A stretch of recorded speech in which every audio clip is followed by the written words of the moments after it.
Hey team, this is Nathan from RunDreamAchieve.com. Hope you're all having a great week of training.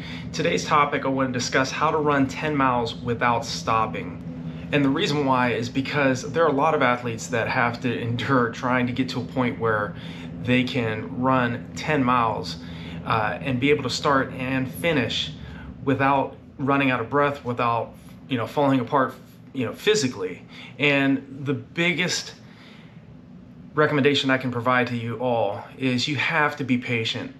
It's so much easier said than done, I understand, but when you're not in great shape, it really takes some time and effort in order for you to get to a point where you can start and finish 10 miles without stopping, or finish 10 miles in its entirety with a combination of running, jogging, and walking. And you may have to do that a few times to get to a point where you can run 10 miles without stopping. Over time, the body always adapts. You will have times in your preparation where you start to second guess yourself, you start questioning your capabilities. I will tell you from my own background and experience too, even the best distance runners, middle distance runners have setbacks. We all have ebbs and flows in our training. So if you're experiencing difficulty getting to a point where you can go out and run 10 miles without stopping, or starting 10 miles and getting to a point where you can finish that distance, even with stopping, be patient. Don't just try to jump into doing 10-mile runs immediately. Don't think that that's going to happen in a matter of a couple weeks or even a few weeks. Start small, start slow, watch your pace early on. Start off doing 2 to 3 miles and work your way up from that. The body usually takes about 3 weeks to adapt to any stress load that you're throwing at it. So allow yourself at least 3 to 4 weeks of running, say 3 to 4 miles, and allow your body time to adapt to that distance first before you start thinking about going 5 miles, 8 miles, 9 miles, or 10 miles or longer. Over the years, I always had that particular mindset when I was preparing for my own races. I knew physiologically, I had studied the body for many years, even prior to starting my running career. When I started running at 15, I always had a high interest in understanding why these athletes that I saw, why they were able to run at such fast paces for such long periods of time. And so you have to not only be patient, but also study what the best middle to long distance runners are doing. Find out what works for them and try to mimic their work habits in your own preparation. Now, we're all different. We all have different physiological capabilities. Some of us can handle very high levels of lactic acid buildup and be able to sustain that effort for long periods of time. There are athletes that are not as genetically gifted, such as myself, who really have to rely on work ethic and being persistent and consistent with our preparation. And that's what I had over the years. I always relied on a long-term vision. So if you're having issues with your fitness, if you feel like you just cannot seem to get out to 10 miles and you cannot branch out to that, focus your mindset and focus your preparation on smaller segments first. Don't think about how much further you have to go in your training. Think about smaller segments of duration of your runs. So if you're, like I said, if you're start off at 2 to 3 miles and try to, spend a few weeks at that particular distance, and then to mix up the training as well, start varying up the pace a little bit during those 2 to 3 to 4 mile those runs during the week. You don't have to run fast during these runs. Focus easy, relaxed jogging. There's no shame in just going out to jog. You always hear so much emphasis on running and running fast. So focus just on the enjoyment of building up mileage first. Allow your body time to adapt to 3 to 4 miles first. Spend 3 to 4 weeks at that effort. Then go branch it out. Then try 5 to 7 miles. Spend 3 to 4 weeks at that duration, and then start thinking about going 8 miles, 9 miles, 10 miles, or further.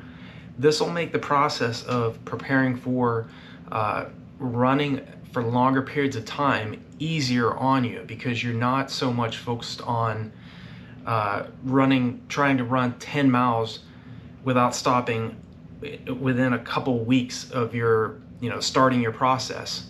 Okay, so it's time consuming, it takes time, but you have to, if you enjoy the sport and you enjoy the process of preparing for getting to a point where you can run 10 miles without stopping, or getting to a point where you can just run 10 miles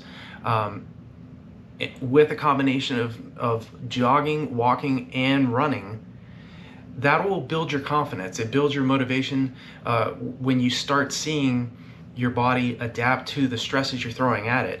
I'm a big believer in heart rate monitor training. I think if you, a lot of times runners, joggers, whatever you want to call them, are running far too fast on their easy days. And because they're running so fast and they're trying to run too anaerobic, or maybe they think they're running aerobically, but really they're running anaerobically. Their heart rate's is skyrocketing, and then they start slowing down drastically during their runs. And I'm not saying that's what you may be experiencing, but it may be.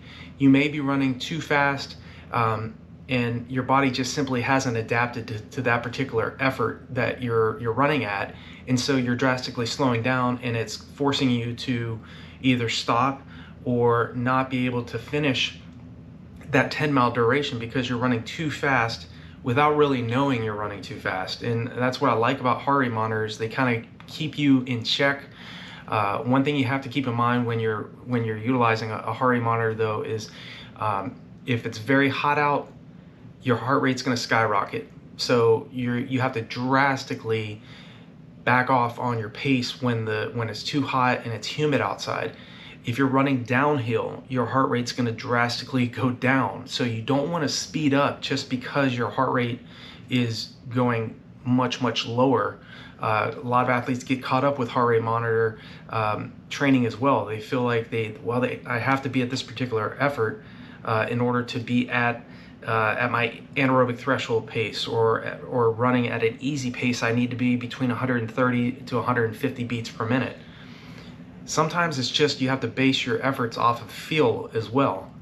If you're running downhill, you don't speed up, just to get back to the heart rate that you need to be at your considered easy pace or moderate pace or tempo pace. It's about effort. You don't want to, if you're going down a hill, just maintain the effort. If you're going up a hill, your heart rate's going to go way up as well. So take heart rate monitor training with a grain of salt. It's just a tool. But again, the most important thing is base your running and base your 10-mile, those distance runs off of feel. How are you feeling? Or do you feel like you can have a conversation with somebody without having any issue whatsoever? That's the kind of effort you really want to be thinking about when you're just building up your fitness to get to a point where you can run 10 miles without stopping. And it takes time to branch out to 10 miles or 16 kilometers. Even myself, I don't just do that immediately. It takes me several weeks to get to a point where I can run 10 miles without stopping myself. And I've been running for a lot of years. I started running in 1992, and I'm still running, basically just jogging and a combination of running for fitness now. I retired from competitive racing in 2018, but I pretty much ran at anywhere from the local all the way to the international professional level from 1992 all the way to 2018, around that range.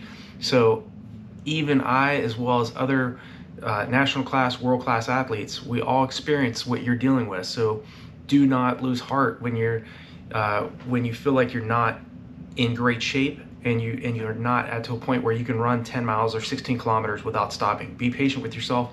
Focus on your hydration prior to, during, and after those runs. You don't have to get caught up with high volume either. It's not about volume at this point. Just focus on easy, relaxed jogging first. Get to a point where you can do 3 to 4 miles without stopping, and then move to 5 to 8 miles, and then move from 8 to 10 to 12 miles or longer. But just have that mindset in mind and you'll set yourself up for success. If you have any other questions or concerns, anything else I can help you out with in regards to preparing for 10-mile races or 5-mile races or any distance, leave me a comment below this video. I'd be more than happy to help you out. There are a lot of resources below all of my videos, as well as on RunDreamAchieve.com, NutritionGeeks.com if you're interested in nutrition and setting yourself up for success in that respect as well. So reach out to me anytime. I'm always available. I do the very best I can to keep in touch with all of the athletes and non-athletes that respond to my videos. And I'm here to help. So I will talk to you all in the next video. I wish you all the best in your preparation, and I wish you success.